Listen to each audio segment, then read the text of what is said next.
Pessoal, vamos falar sobre a situação na Ucrânia, o que mudou aí nas últimas horas na linha de frente. Vamos falar principalmente hoje de Crimeia, porque teve mais um monte de incidentes na Crimeia ontem e o pessoal russo que mora lá, que está ocupando ilegalmente a Crimeia, está ficando apavorado por lá, o que é muito positivo. Vamos entender os desdobramentos disso.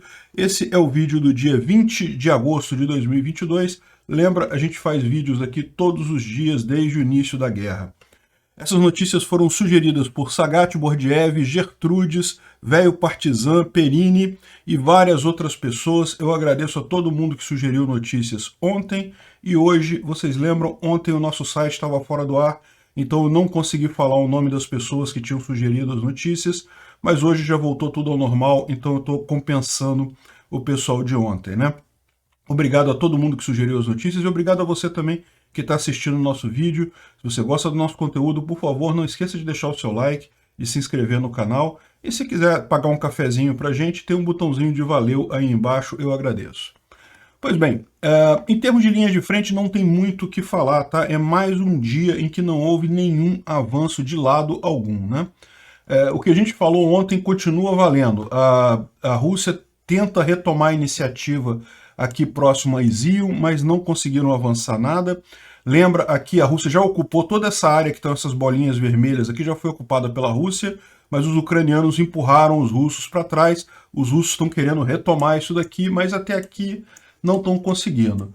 Kharkiv também não teve mudança nenhuma. Aquela vila que os russos falaram que conseguiram tomar, né, de Udi, não conseguiram tomar, continua em poder dos ucranianos. E também aqui na parte principal, no front, que poderia se chamar de principal, que é aqui em direção a Bakhmut, esse eixo aqui, Siversk-Bakhmut, também não houve avanço algum. Houve algumas tentativas russas aqui, dá para ver aqui pelas bolinhas aqui com arminha, mas não houve avanço nenhum nessa região, né? Então é isso daí. Fora isso, não teve nenhuma mudança significativa na linha de frente. E o que a gente teve ontem de interessante foram vários episódios aqui na Crimeia. Mas antes da gente falar dos episódios na Crimeia, ontem, vocês lembram, houve várias explosões em território russo, aqui na região de Belgorod, né? Belgorod por aqui, nessa cidade aqui de Tomarovka, onde tem essa pista de pouso, né? Então a gente mostrou ontem várias explosões que foram causadas pelos ucranianos, evidentemente, um enorme depósito de munição ali que foi destruído completamente. E aqui em Belgorod também ontem a gente teve um efeito similar ao da Crimeia. Isso daqui é um engarrafamento na saída de Belgorod, né? Então, na verdade, esse caso lá de Belgorod a gente falou ontem, então aconteceu anteontem lá na Rússia, e hoje a gente ficou sabendo que o pessoal, os russos de Belgorod, estão saindo da cidade com medo de acabar sendo atingido de alguma forma nessa guerra, né? Isso mostra um problema que é similar ao que aconteceu aqui na Crimeia. A gente viu isso acontecer na Crimeia também, com longos engarrafamentos do pessoal saindo justamente nos últimos ataques que teve por lá. E é aquela ideia que a gente falava para você, né? O pessoal na Rússia está muito com aquela visão de que não, a guerra está indo bem, o que passa na televisão é igual os canais, alguns canais brasileiros que falam sobre a guerra, parece que a Rússia está ganhando a guerra, está bem pra caramba e não sei o que lá. É a mesma visão do povo russo lá, né? Não é à toa que esses canais são ativos russos, evidentemente que são. Então, aí de repente o pessoal se choca com a realidade, percebe o que está evidentemente acontecendo, que está tendo uma guerra realmente e que a Rússia não ganhou absolutamente nada até aqui.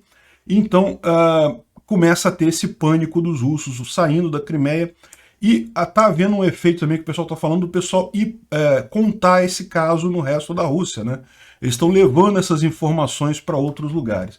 Mas vamos falar sobre a Crimeia, então, o que aconteceu aqui ontem, que também aconteceu anteontem, né? A gente falou sobre isso no vídeo de ontem, no vídeo do dia 19, que foram vários casos. Teve aqui na ponte de Kerch, que teve o acionamento da defesa antiaérea atingindo um drone.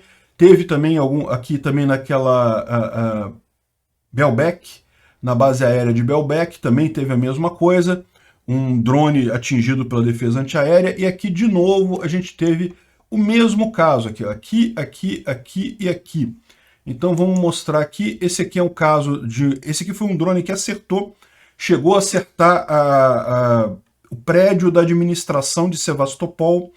Lembra, Sevastopol é um grande complexo militar que tem aqui na Crimeia, que é dominado pelos russos. Na verdade, já era uma cessão aos russos, né, desde o fim da União Soviética. Com o fim da União Soviética, essa área ficou para a Ucrânia, mas o acordo é que Sevastopol seria cedido para a Rússia, alugado para a Rússia durante um período. Então, era controlado pela Rússia de qualquer forma, né? E aqui o prédio principal da administração foi atingido. O que vocês estão ouvindo são os guardas no prédio da administração tentando acertar o drone. Eles atirando para tentar acertar o drone, mas o drone acabou atingindo o prédio da administração lá em Sevastopol. Dá para ver aqui nessa outra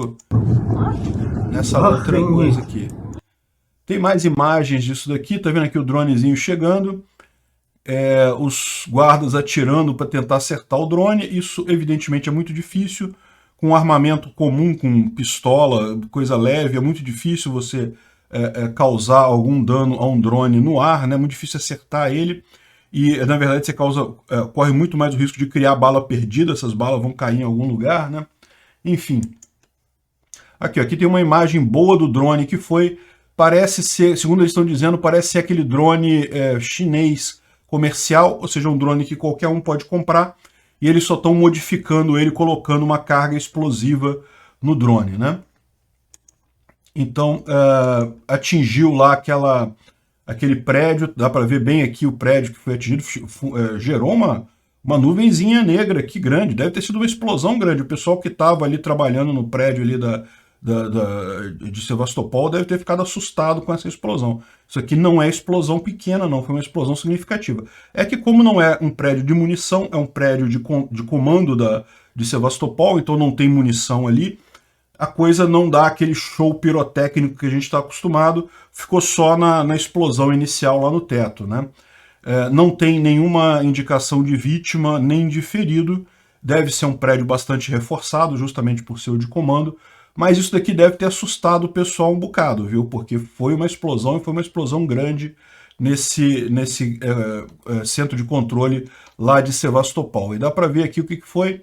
É um dronezinho comercial, não é um drone militar, então é um drone barato, um drone suicida, foi lá, bateu e pronto. Só para assustar o pessoal e para testar a defesa aérea, porque esse é o ponto que a gente vai chegar, né? Aqui tá, depois que isso aconteceu, os russos começaram a patrulhar a região toda lá de Sebastopol, tentando achar de onde saiu o drone, porque lembra, esse drone não tem autonomia para sair lá da região que está sendo controlada ainda pela Ucrânia e chegar até a Crimeia, que é temporariamente ocupada pelos russos. Ele não tem autonomia para isso, então ele tem que ter sido liberado de dentro da Crimeia mesmo. Alguém dentro da Crimeia lançou esse drone e o drone fez esse ataque aí, e isso, lógico, os russos estão querendo achar aonde, quem que foi, onde é que partiu esse ataque, né? Isso ainda dá mais um ar de guerra para o pessoal que está lá. Lembra, a Crimeia é um destino turístico, né? Os russos vão muito para lá. Estamos no verão russo, então dá para ver um monte de gente aqui aproveitando as férias lá na Crimeia. Muita gente foi embora, mas muita gente ficou ainda, né? E não foi a única situação, tá? Isso daqui foi à noite. Então, esse caso aqui dá para ver que foi durante o dia, né? Esse outro aqui foi à noite, também em Sevastopol. Isso daqui atirando com metralhadoras de 30mm, também tentando acertar um drone que supostamente estaria indo lá para Sevastopol, né? Estou para o...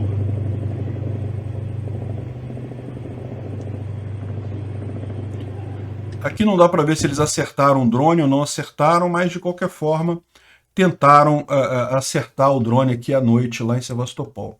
Mas não foi a única região, não. Também teve aqui em outros lugares, aqui próximo de Evpatoria, também teve 3 casos aqui, próximos a Saki, inclusive.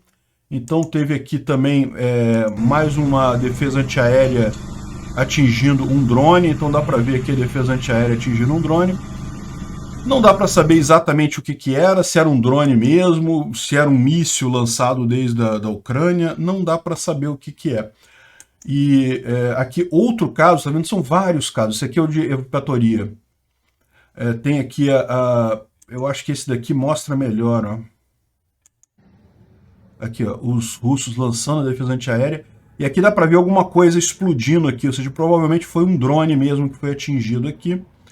Pode ter sido um drone, tá vendo? Dá para ver umas muito levezinha aqui. Aqui uma coisa explodindo aqui, provavelmente é o drone caindo, né? Isso aqui é a defesa antiaérea. Agora, é aquele negócio, né? Isso daqui, se você parar para pensar, um míssil de defesa antiaéreo ele custa milhões de dólares, esses mísseis, são muito caros, né? Se for realmente um drone comercial que estava fazendo isso, então olha só que maravilha que foi isso. A Ucrânia ganhou um monte de coisa aí, né? A Rússia perdeu um míssil de milhões de dólares a troco de um drone comercial, que drones comerciais, em tese, são baratíssimos, né? Assim, eu digo, para um civil como eu comprar um drone é caro pra caramba, mas se você comparar com os drones militares, com equipamento militar, é baratíssimo esses drones comerciais, né? Enfim, resumindo aqui a história, houve 5 incidentes desse tipo lá na Crimeia nas últimas horas aqui, em vários locais aqui da Crimeia, inclusive na verdade foram 6, porque Sevastopol, como a gente viu, foram 2 incidentes desse tipo em Sevastopol, porque teve um de noite e um durante o dia, né? E aí você vê, todos muito parecidos. E lembra que ontem a gente já falou de alguns, né? Que teve lá na ponte da Crimeia, teve em alguns outros lugares ali da base de Belbek. Sempre a mesma coisa, o sistema antiaéreo russo engajando em alguma coisa, um drone talvez, alguma coisa menor, né? E o que isso sugere? Isso sugere que os ucranianos estão testando o sistema antiaéreo dos russos. Tudo que indica que é isso, né? Ou seja, eles estão visando, tentando estudar exatamente que tipo de sistema antiaéreo os russos têm em cada lugar da Crimeia. Faz todo sentido isso, porque não tem outra possibilidade. Para pensar, no caso da ponte da Crimeia ontem, ninguém imagina destruir a ponte da Crimeia com um míssil ou com um dronezinho. Não vai acontecer. No dia que a Ucrânia resolver destruir a ponte da Crimeia, vai ser um festival de míssil caindo lá, ou então um avião jogando míssil, ataque direto. Como é que vai ser, a gente não sabe. Mas, enfim, um dronezinho não vai destruir a ponte da Crimeia. Então, ou seja, o que indica que está acontecendo aqui é justamente isso. Os ucranianos estão levantando um dronezinho lá para estudar como é que é as defesas antiaéreas russas nessa região, para entender como é que está isso daí, ou até para ficar fazendo... olha só o que eles podem estar fazendo. Eles podem estar jogando esses dronezinhos baratos, forçando os russos a gastar mísseis caros. Aí chega uma hora que os operadores de antiaéreos dos russos vão falar, não, pô, não vou jogar um míssil aqui, eu sei que é um outro dronezinho de merda, que não vai fazer nada demais, não vai conseguir atacar nada de verdade, apesar de que aquele lá de Sevastopol conseguiu, né? De novo, não vai ser um dronezinho que vai destruir Sevastopol, que vai causar dano em Sevastopol, mas ele conseguiu atingir. De qualquer forma, a expectativa dos ucranianos pode ser assim, não, vamos ficar jogando esses dronezinho barato, os russos vão gastando mísseis. Uma hora eles vão começar a falar assim, não, caramba, a gente não pode ficar gastando míssil de 10 milhões de dólares para derrubar drone de 10 mil dólares comprado no Shopee, né? Então, no final das contas, vou começar a economizar. E aí talvez seja nesse momento que eles pararem de tentar atingir os drones que os ucranianos comecem a lançar realmente os ataques lá. Enfim, de qualquer forma, isso está causando um dano psicológico, vamos dizer assim, uma sensação de insegurança nos russos lá na Península da Crimeia muito grande, né? O Dmitry está trazendo para a gente aqui uma série de bate-papos aqui nos telegrams lá do pessoal, e o pessoal falando por que eles lançaram esse UAV, não faz sentido, isso não parece bombardeio. Eles estão tentando 100 vezes, na 100ª vez eles vão conseguir, coisa e tal. E estão muito chateados. Eles acham que aqueles Switchblades, aqueles drones americanos suicidas, né, que tem uma capacidade maior, mas não, pelo visto não é isso. Os ucranianos não estão fazendo isso, estão fazendo isso com drone comercial, drone comprado em mercado. Enfim, os sabotadores foram ativados, eles estão sendo pegos em rebanho, em massa, né? Mas no final das contas a verdade é essa, né? Estão sendo pegos como? Por mísseis de milhões de dólares contra drones de poucos mil dólares, né? Enfim, e mais do que isso, tem aqui também um canal de um militar russo falando que está na cara o que eles estão fazendo. Eles estão testando as defesas antiaéreas russas, né? Ele falando aqui, não tem jeito. Tá na cara o que eles estão fazendo. Ninguém espera destruir uma base com um drone só, com uma coisa só. E quando houve grandes explosões, tanto em Saki quanto lá em Jankoi, não foi um dronezinho, não foi uma munição, foi um monte de coisa que eles fizeram ali. Então, certamente, o que está acontecendo neste momento são os ucranianos testando as defesas antiaéreas aqui para identificar que tipo de defesa antiaérea que os russos têm em cada situação dessa, né? E, segundo diz essa reportagem aqui da BBC, essa briga da Ucrânia na Crimeia está gerando um impacto psicológico na Rússia. É aquilo que eu mencionei no início do vídeo, né? Os russos estavam com aquela ideia de que não, a guerra já está ganha. Pô, eu vejo na televisão aqui, ou aqui no Brasil, o pessoal vê no YouTube preferido deles, o youtuber aí, o russista preferido deles, que não, que a Rússia já ganhou, já destruiu o exército ucraniano completamente, a infraestrutura ucraniana já está toda destruída, e não sei o que lá, não sei o que lá. E a realidade não é essa, isso é falso, né? Evidentemente que a Rússia está perdendo essa guerra, então quando se dão conta com a realidade, quando percebem que eles estão numa zona de guerra, o pessoal tem um choque de realidade, muita gente está fugindo, e pior, o que eles falam aqui é justamente isso, que o pessoal está saindo da Crimeia, são pessoas de mais alto poder aquisitivo, dá para ver que a Crimeia é um lugar de lazer, né? É um balneário importante, mas é caro. Então, assim, o pessoal que saiu ali daquela região é o pessoal de mais alto nível, né, da Rússia. E estão indo para as várias cidades, estão voltando para as várias cidades lá na Rússia e levando a informação de que, olha só, o negócio lá na Crimeia não tá bom, não. Esse papo aí de que a Rússia está ganhando tudo, já ganhou, né, não importa mais nada, não sei o que lá, esse papo não está colando. E isso está gerando um problema para os russos, né? Mostrando aqui, olha só, o tráfego indo para a ponte da Crimeia, um monte de coisa, e como se não bastasse, algum ucraniano ainda deu uma trollada aqui, conseguiu invadir o sistema da ponte da Crimeia e colocou o aviso aqui, ó, trocou o aviso, botou bem-vindo à Ucrânia, né? Para o pessoal que está indo para a Crimeia. E tá certo, tá certíssimo.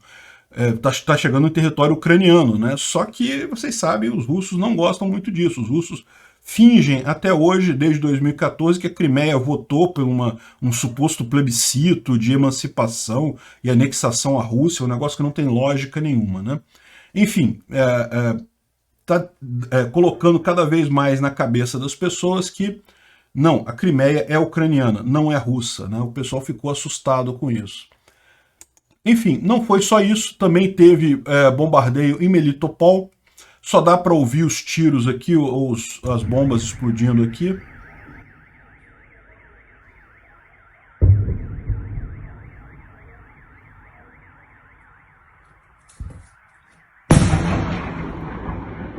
Explosões grandes em Melitopol, e parece ser míssil mesmo, você viu pelo que chegou ali, não é obra de partizão de colocar, detonar alguma coisa, colocar uma bomba, não. Foi realmente um míssil que chegou ali atingindo Melitopol, né?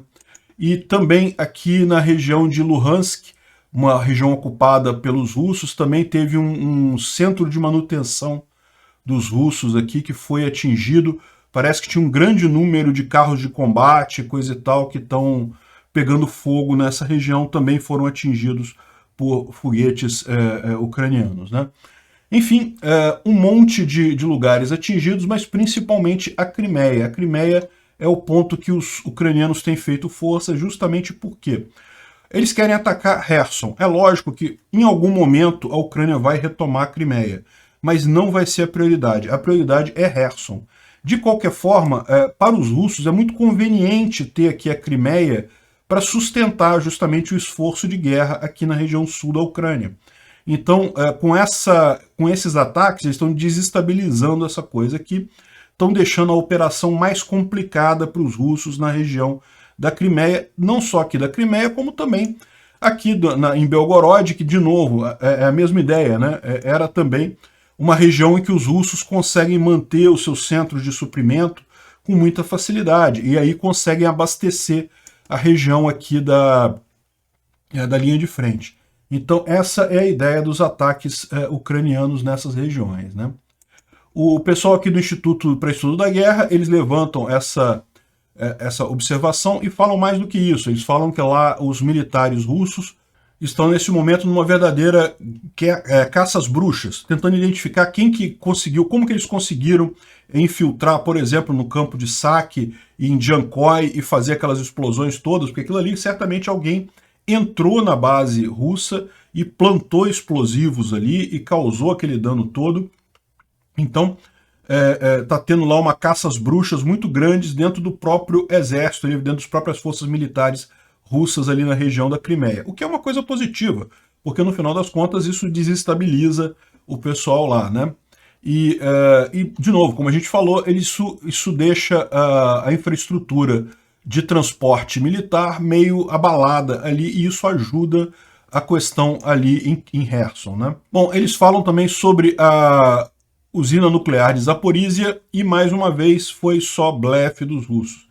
Lembra que ontem eles falaram que iam fazer, que iam explodir a usina, que iam causar um problema, aí outras pessoas falaram que não, que eles vão só desligar os reatores e ligar na rede russa. Adivinha o que aconteceu ontem? Bolota, não aconteceu nada, né? O pessoal fez aquele escarcéu todo, mas por que eles fizeram esse escarcéu todo?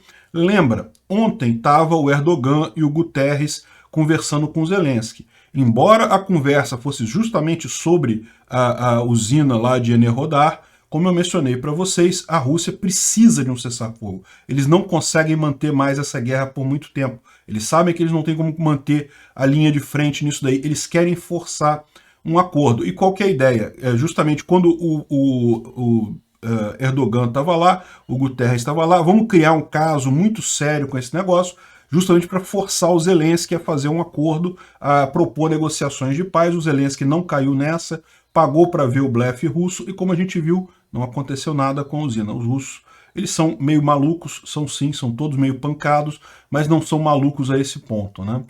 Enfim, a gente falou ontem também que vai ser o Brasil foi designado para fazer a investigação da prisão de Olenivka, né, que é aquela prisão em que os militares, os prisioneiros de guerra ucranianos foram mortos por uma ação, claramente uma ação russa. Não tem nem que investigar lá, porque isso daí está mais do que claro que foi uma ação russa. Isso daí, a gente já falou várias evidências aqui quando aconteceu o caso, mostrei um relatório feito com as imagens de satélite, coisa e tal, e o general Santos Cruz é o que vai vai comandar essa missão da ONU lá na Ucrânia para fazer a investigação, né? O general Santos Cruz, para quem não sabe, ele chegou a fazer parte do governo Bolsonaro no início do governo, mas acabou tendo discordâncias com Bolsonaro e acabou sendo defenestrado do governo. E tem muita gente que ele não gosta do Bolsonaro agora, o Bolsonaro também não gosta dele, muita gente aqui não gosta do Santos Cruz, mas o problema todo nessa história isso não quer dizer nada, a verdade é essa. A minha opinião sobre as Forças Armadas brasileiras é que elas estão tomadas por ativos russos. Infelizmente, a minha constatação é essa, vendo o tipo de coisa que o pessoal fala, e até canais de militares brasileiros falando totalmente pró-Rússia e coisa e tal. E o Bolsonaro já deixou claro no discurso recente dele que ele tomou o posicionamento que ele tomou em relação à Rússia devido a conselho da alta cúpula militar brasileira. Ou seja, o que vai acontecer é o que eu falei para vocês, a alta cúpula, os militares brasileiros são todos ativos russos a essa altura do campeonato. Isso me deixa bastante preocupado. E eu não sei como é que é o Santos Cruz particularmente, se ele vai fazer isso certo, é também um ativo russo, não sei. Vamos aguardar para ver como é que acontece isso daí, a investigação disso.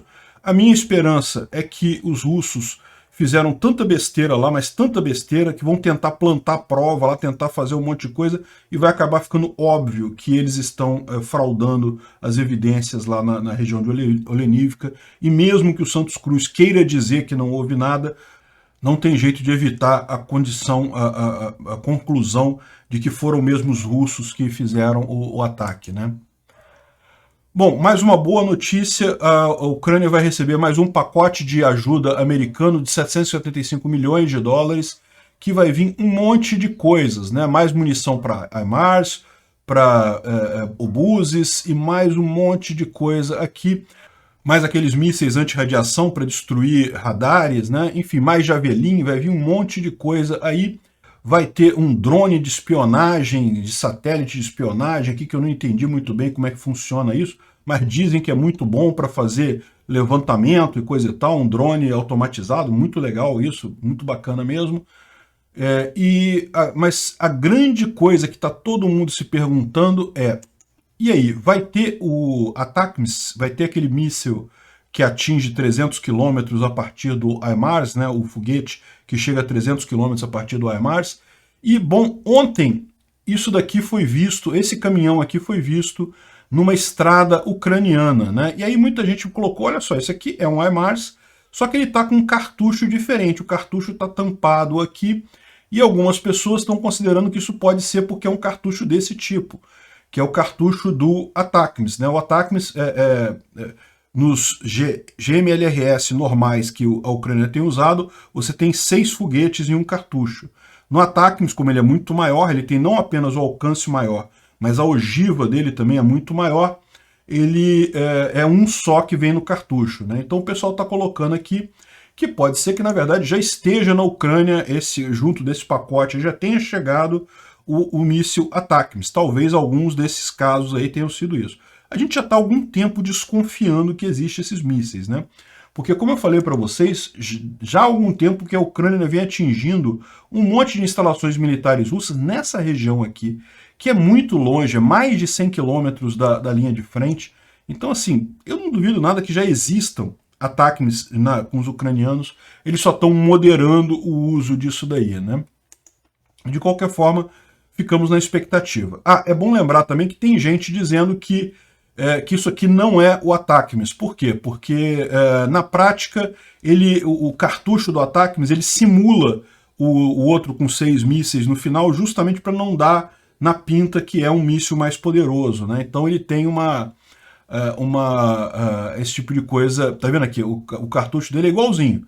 Ele não é diferente não, por fora, né? Igualzinho. Por dentro, evidentemente, é diferente, mas essa é a proposta deles, de ficar igualzinho, justamente para não dar na pinta que é um míssil mais importante. Então, não sabemos.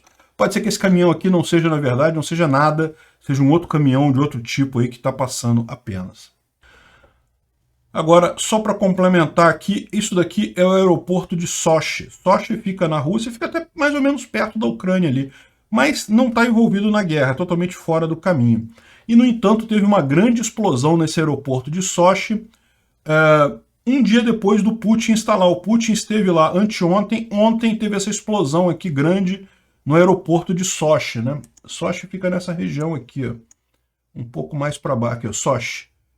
Fica aqui. Não é muito longe da Ucrânia, não, mas não tem nada a ver com a guerra, não está sendo usado militarmente nem nada.